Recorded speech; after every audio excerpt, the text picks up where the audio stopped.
Movement संबंधी disorder से जुड़ी एक समस्या का नाम है पार्किंसन। इस परेशानी में मरीज नॉर्मल लोगों की तरह फिजिकल एक्टिविटी नहीं कर पाते, साथ ही उनका इम्यून सिस्टम भी कमजोर होने लगता है। कई बार तो परेशानी इतनी बढ़ जाती है कि मरीज एक जगह से दूसरी जगह जाने में भी किसी दूसरे व्यक्ति का सहारा लेते हैं, क्योंकि इस वक्त वे चलने फिरने के दौरान वो अपने आप को काफी अनकंफर्टेबल महसूस करते हैं। पार्किंसन मरीजों को इन्हीं तकलीफों को दूर करने के लिए आज हम कुछ बेस्ट एक्सरसाइजेस को बताने वाले हैं, जिसकी मदद से पार्किंसन मरीज कुछ हद तक अपनी इस परेशानी को कम कर सकते हैं।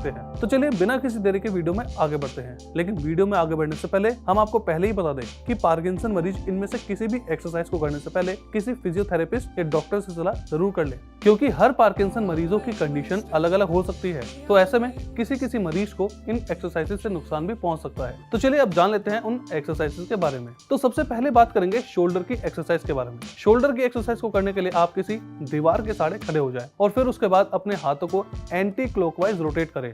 ऐसा करके कुछ ही हफ्तों में पार्किंसन की परेशानी को कम कर सकते हैं। इस एक्सरसाइज को आप एक बार में 10 बार या फिर उससे ज्यादा भी कर सकते हैं। अब बढ़ते हैं अपने दूसरे एक्सरसाइज की तरफ, जहां हम एल्बो यानी कि कोहनी से की जाने वाली एक्सरसाइज की प्रैक्टिस करेंगे। तो एल्बो की एक्सरसाइज को प्रैक्टिस करने के लिए आप अपने एक हाथ से दूसरे हाथ को एल्बो को पकड़ सकते हैं और अपने एल्बो को ऊपर नीचे करके मूव कर सकते हैं। अब वैसे तो इस एक्सरसाइज को खड़े होकर भी किया जा सकता है, लेकिन आप चाहें तो अपनी सुविधा के लिए कुर्सी का भी सहारा ले सकते हैं। चलिए बढ़ते हैं अपने नेक्स्ट एक्सरसाइज की तरफ, जहां हम रिस्ट से की जाने वाली एक्सरसाइज को सीखेंगे। इस एक्सरसाइज को करने के लिए आप किसी दूसरे व्यक्ति के हाथों के सहारे अपनी रिस्ट को फोल्ड कर सकते हैं। अब आखिर में बात करें पैरों से की जाने वाली एक्सरसाइज की, तो पैरों से की जाने वाली एक्सरसाइज का करने का सबसे बेस्ट तरीका वॉकिंग करना है। आप सिर्फ वॉकिंग करने से भी पैरों की एक्सरसाइज को कर सकते हैं, लेकिन ध्यान रहे पार्किंसन मरीजों में वीकनेस की परेशानी ज्यादा रहती है, इसलिए आप अपने सुविधा अनुसार वॉकिंग स्टेप को स्लो या फिर थोड़ा फास्ट रख सकते हैं। तो आज के लिए बस इतना ही। आपसे नेक्स्ट वीडियो में एक नए टॉपिक के साथ दोबारा मुलाकात होगी।